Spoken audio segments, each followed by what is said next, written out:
नमस्कार किसान भाइयों।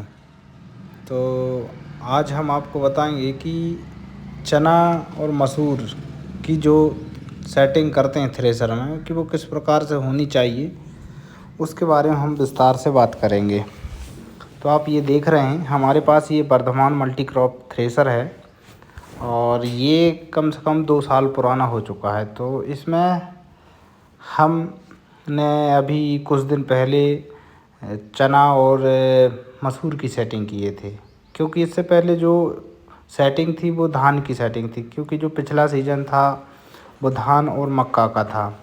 तो इसलिए अब हमने इसको चेंज किए हैं। तो सेटिंग जब हम चेंज करते हैं तो ख़ास तौर से सीज़न के अकॉर्डिंग हमको जाली चेंज करना होता है। जैसे कि अभी ये गेहूँ और चना का सीज़न है तो हमको अंदर वाली जाली चेंज करना पड़ेगा। तो हमने अभी अंदर वाली जाली चेंज किए हैं, प्लस उसमें प्रमुखतः बोल्टों की सेटिंग भी मायने रखती है। तो आप ये जो बोल्ट देख रहे हैं इसमें एक बड़ा दो छोटा, प्रत्येक लाइन में हमको ऐसा करना पड़ता है। जो बड़ा वाला बोल्ट है कम से कम 4 इंच से ज़्यादा ना रहे, क्योंकि नीचे जो हमारी जाली है उसमें फंसने का डर रहता है। तो आप इस चीज़ का विशेष ध्यान रखें, 4 इंच से ज़्यादा ना रहे वो, एक और सही साइज में रखें सभी बोल्ट। आप चाहे तो बीच बीच के निकाल सकते हैं। तो जब भी चना और मसूर की गहाई करते हैं तो ये सिर्फ बोल्ट लगते हैं। दूसरी चीज़, जब हम गेहूं की कटाई करेंगे तो उसमें हमको कटर लगाने होंगे, जो एक कंघी नुमा दांते टाइप के आते हैं। तो हम उस कटर का उपयोग करते हैं। तो वो लगभग 18 कटर लगते हैं, 150 या 200 रुपये का एक आता है। तो आप वो लगा सकते हैं, उससे गेहूँ सही और बिल्कुल परफेक्ट निकलेगी। आप और दूसरी चीज़ इस बात का ध्यान रखें, जो आप पीछे तरफ चांदे लगे हुए देख रहे हैं वो 6 चांदे होते हैं।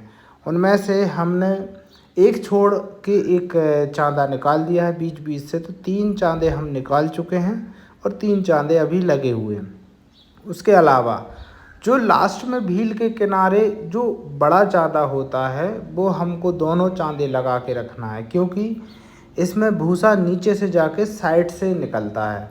और जब हम धान और मक्के की गहाई करते हैं तो हमको ऊपर वाला चांदा निकालना होता है। तो आप इस चीज़ का विशेष ध्यान रखें कि दोनों चांदे बराबर लगे हों। और आप जहाँ से पैरा फेंकता है उसको ढक्कन से बंद कर दें, ताकि भूसा दूसरी तरफ से आसानी से निकल जाए। और दूसरी चीज़ कि ये जो जितने भी आपको फ़ैन दिए हुए हैं इनके बराबर वोल्ट वगैरह सही चेक कर ले। ये ज़्यादा नीचे ना रहें, ज़्यादा ऊपर ना रहें।